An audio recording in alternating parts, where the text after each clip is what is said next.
Hello, everybody, and happy 2018. This is Adam from Hammock Marketing. Today, I wanted to do a quick roundup of some encrypted email providers. With the end of net neutrality, it's more and more important that we do as much as we can to use encrypted services at all times, and especially in a business sense. Having encryption is one of the most important things you can do, especially encryption at rest. Now, encrypted email is difficult. Let's be really honest with ourselves. It is not an easy thing to do. So what I've done today is I've picked three services that I really like that make encrypted email as easy as possible.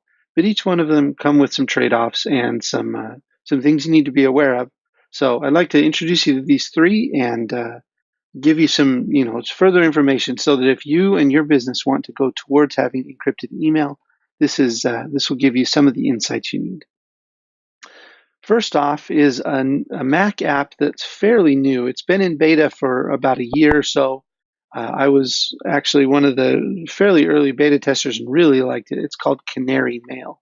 And now that it's had a general release, it has a couple of features that I really, really like, and they've really stepped up their game as far as encryption. So, as you can see, one of the things that you need to be aware of is that Canary Mail is only available for Mac and for iOS. If you're on Windows or Android or Linux, then of course this isn't going to be an option that works for you.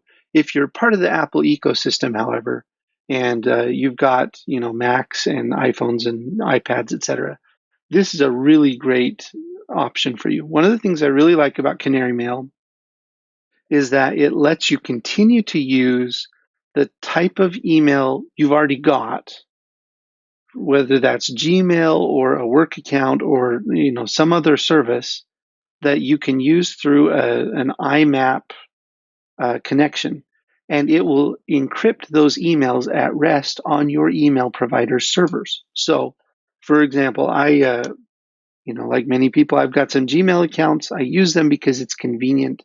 But one of the things that Gmail does is it searches your email and it uses the text of your email to serve you ads. So what Canary Mail does is it encrypts everything you send on the server so that if you go to the Gmail web interface, for example, what it will show is that this is an encrypted email and no information can be displayed. But inside Canary Mail, whether that's on your desktop, on your Mac, or on your phone or on your tablet, it will show the plain text of that email. What this doesn't do is encrypt incoming emails, but it does encrypt everything that you have written. So it's a really nice compromise. It has built-in encryption, so that you can use either their automatic service or you can use your own PGP keys. It also works with Keybase. So if you're a more experienced person and you already have your own keys, then you can have this enabled with your own keys, or you can just have Canary Mail set up keys for you. You can also sync through iCloud. So once you set up on the desktop, for example, then you download one of the mobile apps, then Canary Mail will take care of the key exchange and the private keys for you through iCloud. It's pretty slick, works really well, and between people who are using Canary Mail, full encryption is automatic. If you're doing an email with someone who's not on Canary Mail, then it's an unencrypted email to them, and they can interact with it as if it's a normal email. But you still get the benefit of encryption at rest on your email service provider's servers. Now, a couple other things to note. It has some really nice things like it allows you to, a lot of modern email clients have things like it will help you find unsubscribe links, which is really nice. And you just click the thumbs down and it will automatically take you to the unsubscribe link in an email. It has a focused inbox, much like Outlook has. So if that's something you're used to, this is something you'll like. Also, the smart filters are quite nice where you can search for attachments or from specific people. It has natural language search. This is kind of a common thing now in the Mac world. Fantastical was one of the first apps that really did this well, where you can type like you're talking to a person rather than talking to a search engine, and it will be able to parse natural language in the search. Pricing on this is $10 for the Mac app and $10 for the iOS app. However, it's not a subscription, which is very nice, and it gives you some really nice features that a lot of other email services don't. A couple things you should be aware of. One of the things it does is it provides read notifications. Now, this is kind of a murky area in email. Most businesses always want to have read notifications on the emails they send out, and they do that by a tracking pixel. What we're starting to see now are more and more email clients also giving individual users who are using email to send emails to normal people the option to add a tracking pixel so you get a read notification. I'm conflicted about this. It's nice to see when someone has opened your email. It can also create some uncomfortable situations where if somebody has read your email or at least opened it and you see that there's a read notification, then they later tell you, I didn't get your email. You know they're lying. So you can turn on or turn off read notifications by default. You can also enable them for individual emails. It's just up to you whether or not you want to use this.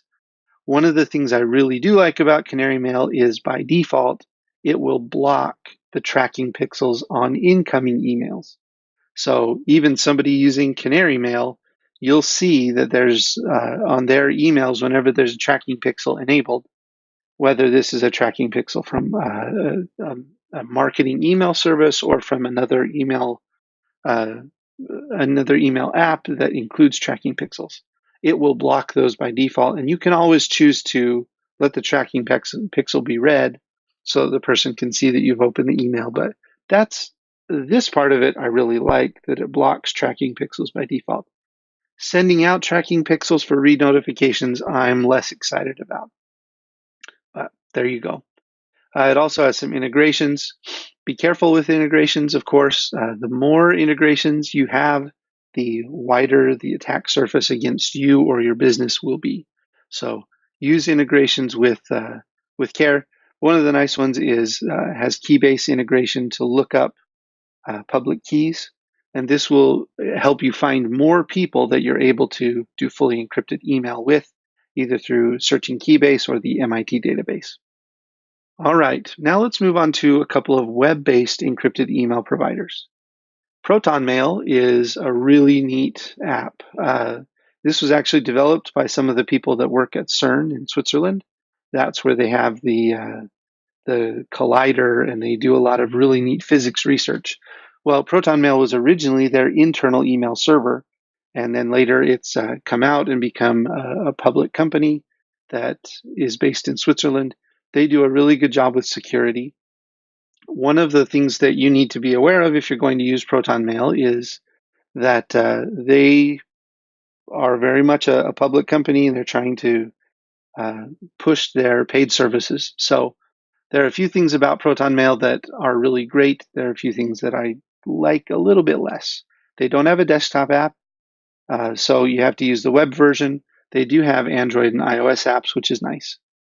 If you're using the free version and you have not upgraded to a premium subscription, then all of your emails are sent out with a tagline that it was sent from ProtonMail. For some people, this is maybe not a big deal. That's not my favorite thing. I like to have my emails go out without advertisements. Thank you very much. But I understand why they're doing it. And if you use ProtonMail a lot, it's worth your time to upgrade. They also have a very nice service where you can map your custom domains email through ProtonMail. And they do this in their pricing model is very much a sane pricing model where you're charged by usage, and they don't have huge tiers that you jump through. They kind of do a micro tier system, so you can upgrade just a specific service that you like, or you can upgrade one domain at a time, or tack on 2 or 3 extra emails within a domain, and you're not charged to jump a whole pricing tier. You're charged just for the services you use. So this is very much a service that you'll get the most out of when you upgrade, but their pricing model is very reasonable, and they do micro pricing, which is nice. End-to-end encryption is one of the most important things about ProtonMail. They allow you to have email that is fully encrypted, both incoming and outgoing, and at rest. So in practical terms, you're not going to be able to use all of these features all the time unless you only email people who are also on Proton Mail. That's one of the issues with both Proton Mail and Tutanota. But you can use Proton Mail with any other email provider, and what you get then are emails sent out that are not encrypted. But at rest, your emails are encrypted, which is nice. It means that Proton Mail, who has access to the servers, doesn't have access to the information in your inbox. And that's another part of the reason why they do such a hard push for premium. They are not like Gmail, who sifts through your email to serve you ads. They do have a very nice interface. It works quite well, and you can get an @protonmail.com email address with your free account. Tutanota is a German company that have a similar offering. They've actually been around longer than Proton Mail. They are a pretty small shop. I got to know some of the Tutanota people. I work at Spider Oak, which is a very privacy and security focused zero knowledge cloud storage provider. And we were able to work with Hannah, who is part of the Tutanota team. Tutanota is one of those companies that thinks that privacy is so important, and they do everything they can to make sure that privacy is the focus of what they do. This means that they don't take investments from outside. They're completely bootstrapped.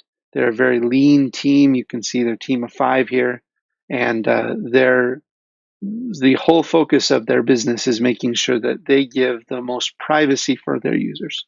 So this includes things like having the same types of end-to-end encryption options like Proton Mail has. All of your data is encrypted at rest on their servers. You only have the options to either use their web interface or their mobile apps, both with Tutanota and Proton Mail. You can't use IMAP or POP or one of these other email protocols to use your own Outlook or Thunderbird or something like that. You have to use their apps. And that's because of the way they handle the encryption. So as long as you feel good about their interface, then you're going to be able to use their email service and it'll be good. Tutanota is much more flexible on their pricing. They give you a very, very usable email account right away on the free tier. And then if you decide to upgrade, the difference in features is not as stark as it is with Proton Mail. Tutanota takes the tack that they want everybody to have the access to encrypted private email. And so they're giving a free account, which has most of their premium features already enabled. And then if you upgrade, you do get some extra features, but you also, have that you're helping a company that is really focused on encryption and privacy. So these are 3 different options.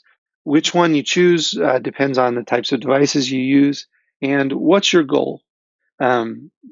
If all you need to do is send a few encrypted emails, I would suggest going with either Tutanota or Proton Mail. A lot of it depends on the people you're emailing. If they use one of these 2 services, you should use the same one.